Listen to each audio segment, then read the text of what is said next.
you to do about it? I don't know. I don't have to sleep like you. I have to entertain myself I at night. know. And I've had the time of my life. And I owe it all to you. You prick. Well, how about we play a game? You pick. Well, how about something shitty, like Into the Matrix? You're kidding, that game was amazing. If you say so. Fine. Proving you wrong. The Matrix. One of the highest rated films of all time, and it had good reason to be. It was cool, stylish, and had some amazing action scenes. Enter the Matrix takes place after the events of the film. And runs alongside with the events of the second film. What second film? What do you mean, what second film? I made two after the first one. No, they didn't. They're on the shelf behind you. Nope. Ah, prick! The story follows Captain Niobe of the Lobos and her partner Ghost, and their I don't even know what they call these guys. Matrix pilot? Anyway, he's called Sparks, and he's the one that looks in the Matrix while you're in the Matrix. And while we're on this cutscene, may I just say it looks fantastic. It looks like it's ripped straight from the film, and they were made specifically for this game. This game was even written and directed by the makers of the film. How could they mess it up? So you pick your character between Niobe and Ghost. And I went with Niobe because I like to play as women. It's not weird, is it? Weirdo. Shit. Oh well. So yeah, I went with Niobe, and she has to go to the post office and collect a package. And depending on what character you choose, depends on what levels you play. For instance, Niobe goes in through the front, yet Ghost goes in through the back. Okay, so it's time to... Oh god! This controls terribly. You go from 0 to 30 in half a second, and there's no camera controls, meaning you just whiz around the place not knowing what's up and down. Oh, what am I even doing here? Look, I'm dancing. You also have a focus button. Or, in other words, the slow-mo button that makes you do all the crazy cool stuff that you see in the films. The gunplay. The gunplay. Well, you have a decent selection of weapons ranging from shotguns to snipers, and you can even dual-wield pistols, which is pretty cool. But in terms of aiming, well, the game does it for you. And it works well enough, but you can also go in first person. But I do not recommend that because this is just terrible to control, like, the rest of the game. But you can even use the focus button during gunfights, and that lets you dive through the air and shoot while even rolling somehow. This game even has a cover mechanic. That's right, they done it before Gears of War and Uncharted. So while I'm wandering through this post office, not knowing where I'm going, I find these two guys having a little chat. Pay attention to me! Or not. It's okay guys, ignore me. Seriously, these guys are the worst at their job. Normally you should report some random woman walking around in the staff only sections. But they don't even bat an eyelid.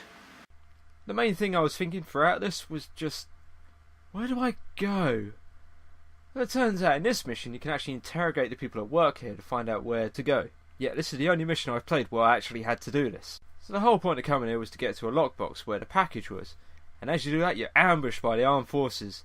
And then you do your crazy Matrix shit by dodging machine gun fire and throwing tear gas back at them and all that while doing a cartwheel. Yeah, it's pretty cool. But that was all in the cutscene. The actual game feels nothing like that. It's clunky and awkward to control. But oh well, we get the package and now it's time to make their escape. And it's pretty easy to tell that with this final part of the post office, they were going for the same look as the iconic shootout from the film. But thanks to the awkward controls, it just looks stupid.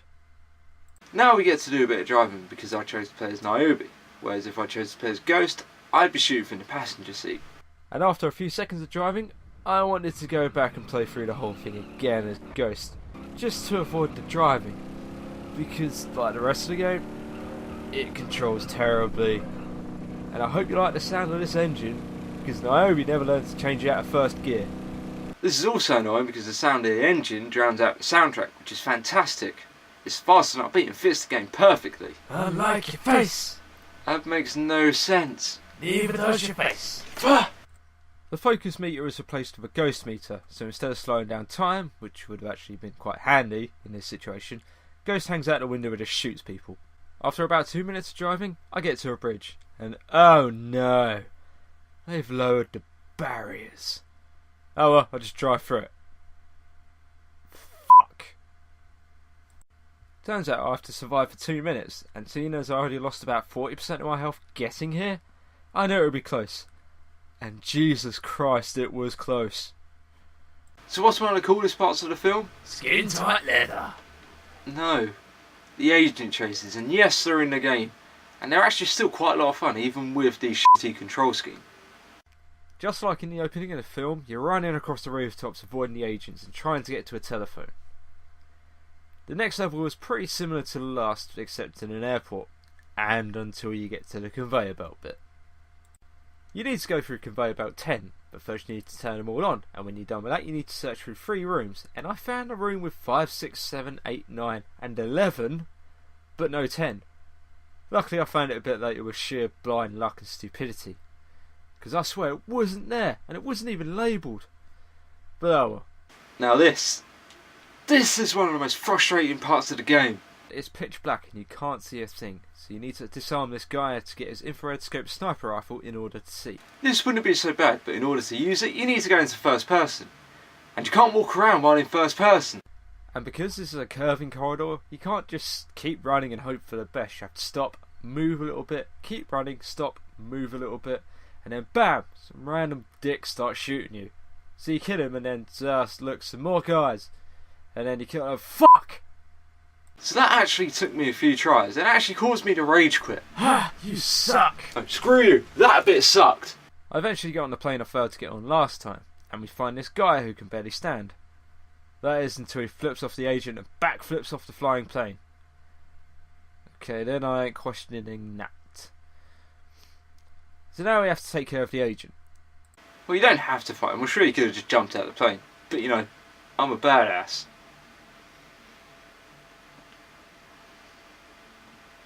Should have done a whole video of these. So now we're at this meeting with all the other captains. Like from the second movie. Nope. Eat shit! And then we get ambushed by the police. And as we try to escape the sewers, which I can just fine, this guy keeps getting shot by snipers that I can't even see. Okay, I got you this bugger. Bollocks to this, I'm cheating. Alright. Let's do it.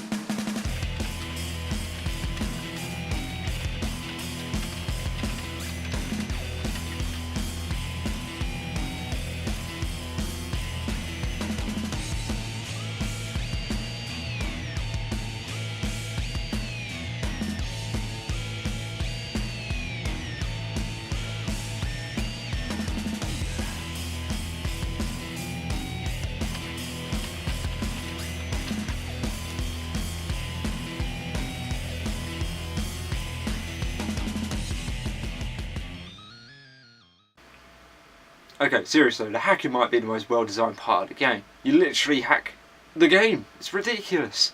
Then the guides for the hacking are as long as they are for most games themselves. You literally hack the game. It's like using DOS. I know. I'm hilarious. Nope. Ugh. So I gave myself infinite health, focus and ammo. And then I spent the next half hour doing this. Yay! But the novelty of that soon died off. The game's just downright broken and unfinished. Awkward animations and horrendous controls are just a few of these game's many, many problems. I'm sure if the developers had more time they could have created a true masterpiece worthy of the Matrix name. But sadly the only good to come out of this was the fact it looks like the Matrix. They could have made another film or at least a TV show out of all the cutscenes in the story, but instead we get this. It's sad, really. I do love the film. It is still fantastic. And the game just had so much potential. It just goes to prove that you can't make a good game on story alone. The rest of it's just broken. I even asked several people what they remembered of the game, and they all had fond memories, thought it was great. fuck was wrong with us? So, the video you just watched killed my old computer. Literally just blew it up. So it took me ages to make a new one and then finish this bloody video. And yeah, so it took longer than it should have. So thank you if you have been patient with me for it. And yeah, a lot happened since then actually. Got a new computer. I grew some beards, then shaved them off. Grew another one, shaved it off. And I even got a new cat. Yeah, this is turning into more of a vlog now, but screw it. Yeah, she is. Cute. Yeah, cute. Lady Sansa. I do not name these cats. And the other one is around here somewhere, wherever the hell she is. Ignore that bloody mess, but there she is. Yeah. Yeah, but basically the heat killed my computers, which is why I've got that fan on. Again, it's used a mess. I've only lived here for 3 years-ish. So, yeah. Thank you very much for being patient with me, and like, subscribe and all that bollocks. I'm looking at the wrong lens, aren't I? Anyway, I've rambled. Bye.